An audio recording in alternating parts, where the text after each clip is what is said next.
Gabriel's Gospel Grace, changing lives and kingdom building one stone at a time.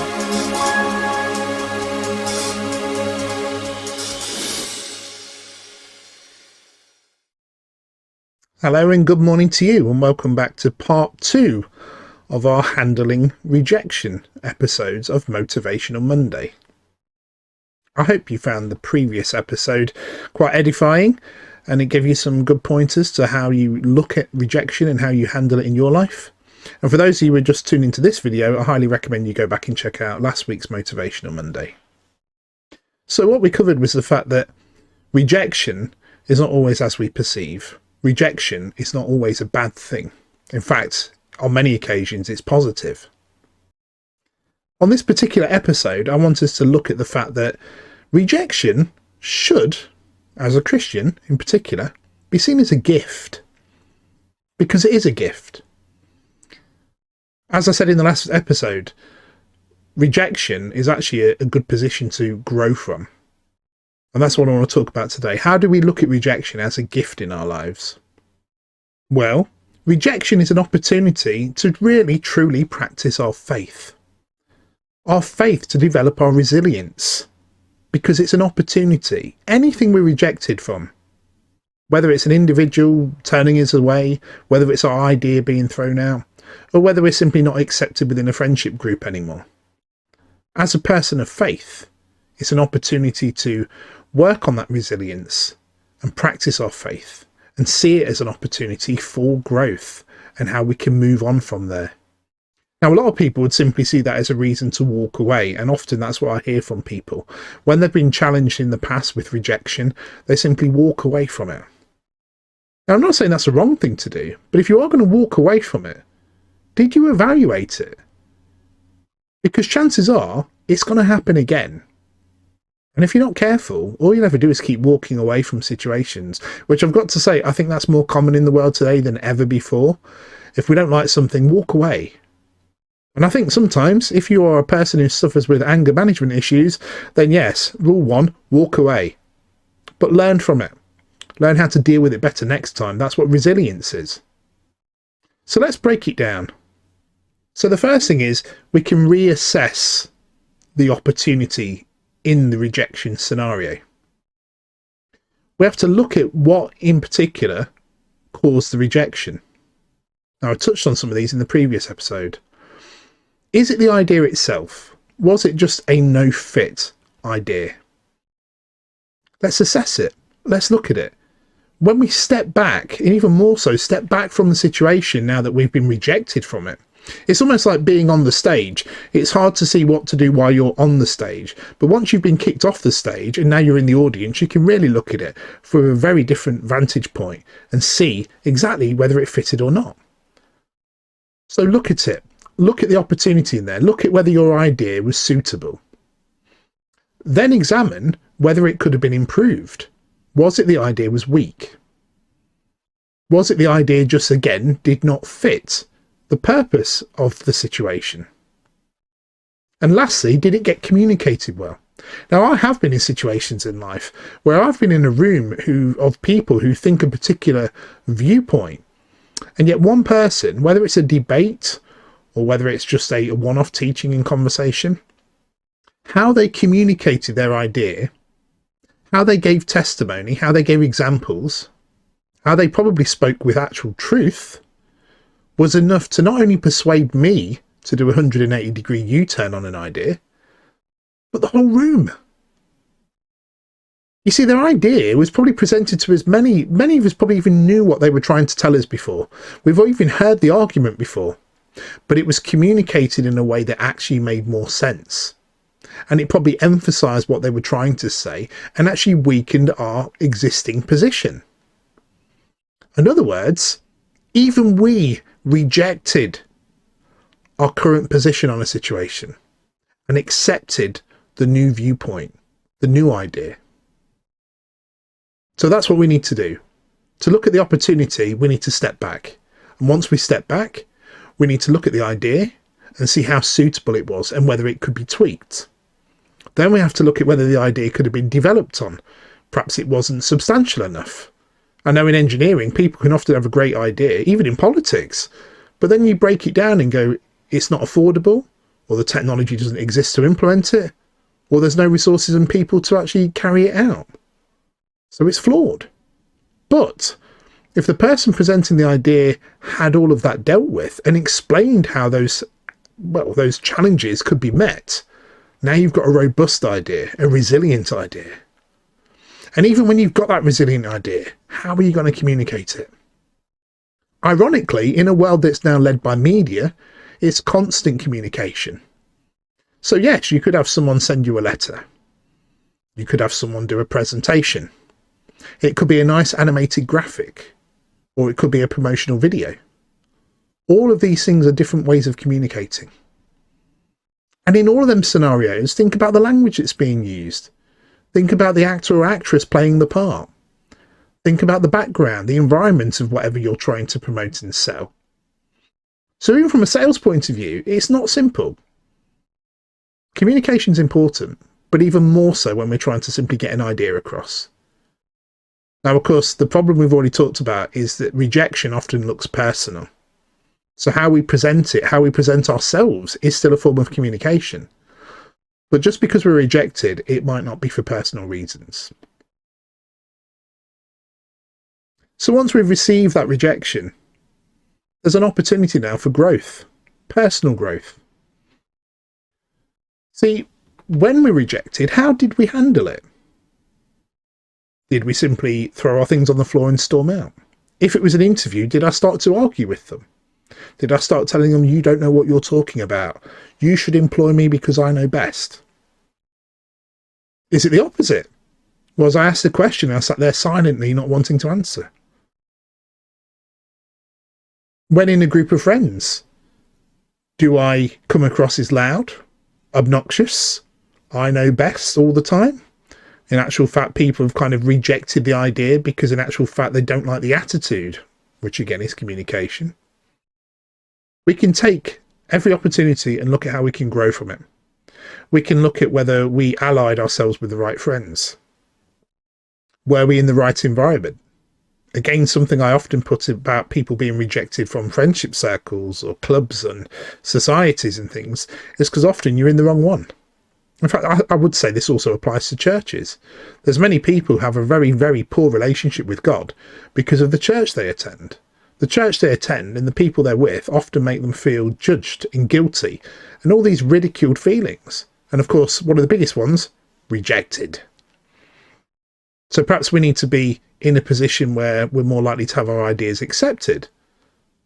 But as I also said in the last video, we need to be careful because we're in a world now that seeks acceptance. So of course it's easy to go and find people that will accept you. I mean, I think this is also a problem in education today, talking from experience. When I was in education, I remember there was a particular exam board that was very well known across the UK with quite a pedigree throughout history. But the reality was students were not quite hitting the mark. So a new exam board was selected where their examinations were slightly easier, therefore causing the grades all to go up. Personally, I rejected that because what we've done is sacrifice standards. Why? Because it was about gaining acceptance. The college would clearly get more employers sending their employees to the college to be successful if it appears they're being successful. But in actual fact, the standard was lowered because it was more important to be accepted. Now, what I'm saying, though, is we have to, again, coming back to the fact that we can also accept and reject. In some environments where our ideas are probably being rejected, there may be a personal bias. It may be the people we're dealing with don't like us. They're judging us for whatever reasons. It could be social, it could be economic, or they just simply don't like our personalities. Is that a fruitful environment to be in? Is it nurturing? Does it allow for our growth? And if not, guess what? You can reject them. Yes, look at situations and scenarios in your life and reject them. Not out of spite or anger. And if it does come from rejection from a point of emotional feelings, then think twice. Because when we do this kind of rejection, it needs to be objective. You need to look at the reasons why. And often a simple SWOT analysis, which we may cover in the future, would be a nice way of simply weighing up the pros and cons and realizing, you know what, I'm not saying I'm perfect, but this environment is not actually beneficial. In fact, it's detrimental to my growth. So again, rejection, looking at growth. As I've said, most of it is how we respond in the situation, which means our mindset. How do we handle it? You know, I remember going to an interview where quite clearly I wasn't what they were looking for. But if I'm honest, from the minute I walked through the door and seeing how some of the staff responded to the chief executive, the fact they seemed to walk on eggshells in fear, I'd already come to my conclusion I wasn't going to be there. So in the interview, I remember the guy literally sort of implying that he was so important that he'll find time to possibly get back to me. And as I stood up to shake his hand, graciously, I thanked him for the interview and said that won't be required because I won't be coming here for employment.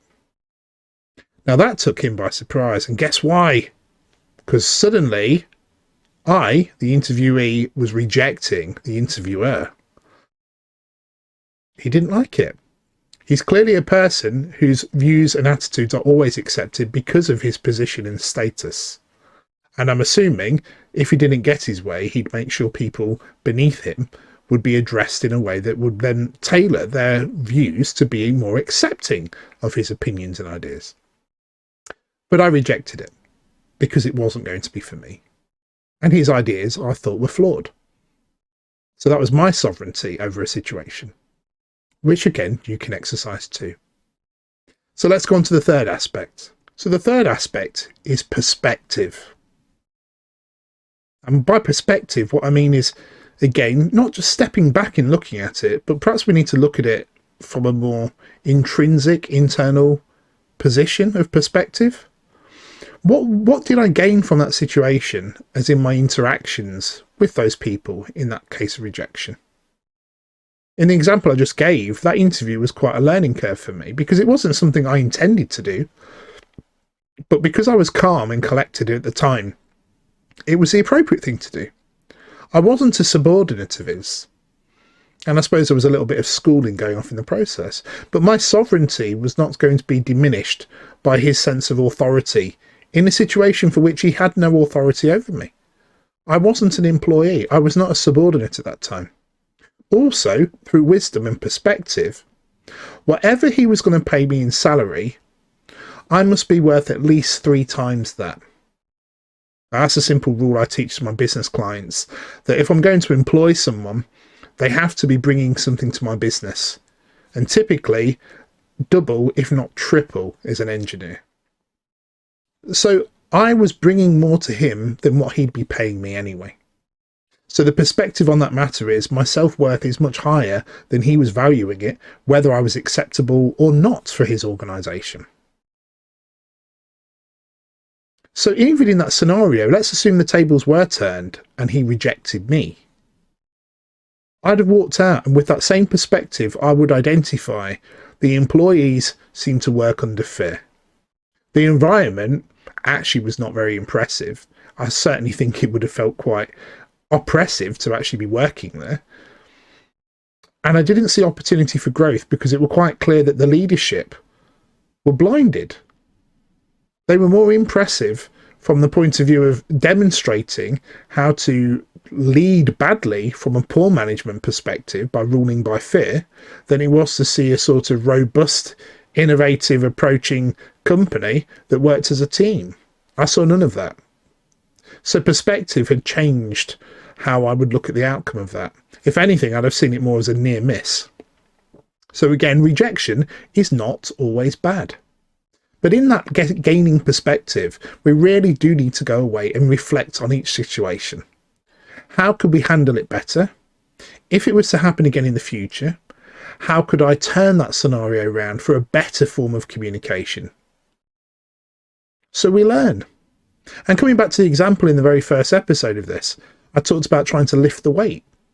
Well, even when we lift the weight off the ground, let's say we lift it to our knees, we've not straightened up yet. And if we straighten up, can we actually get that whole barbell above our head? Not without practice, not without more training, not without more development, and not without getting stronger. So my point is, every rejection is a bit like a weight. To build muscle in a gym, we have to increase the weight. So once they become manageable, we increase them more. Now, I'm not saying go out and seek rejection, but rejection is a way to gain in growth and resilience, to the point that rejection is actually not something you fear, but you actually learn to thrive under. You know, most of the biggest successful companies and businesses in the world did not just stumble into it. They had lots of upsets. They had lots of rejection. They had lots of failings. And failing, of course, is rejection. What's different is, though, they saw them as opportunities to grow and learn.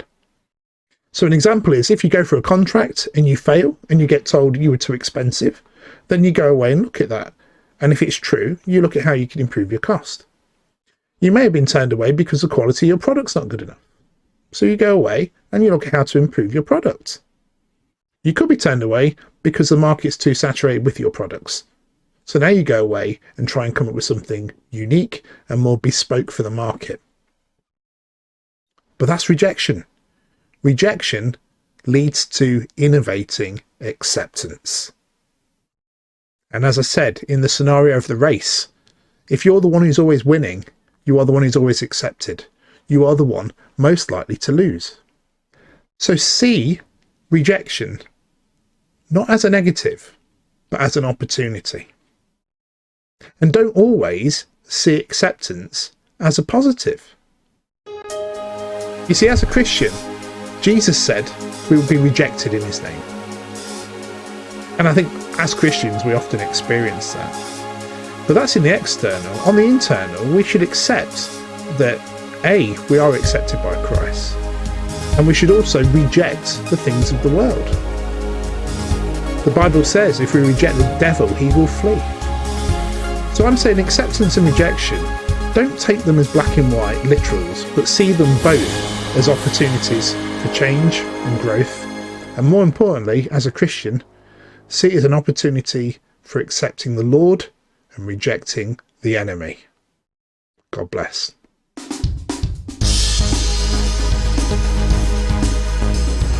If you were blessed by this video, why not give it a like?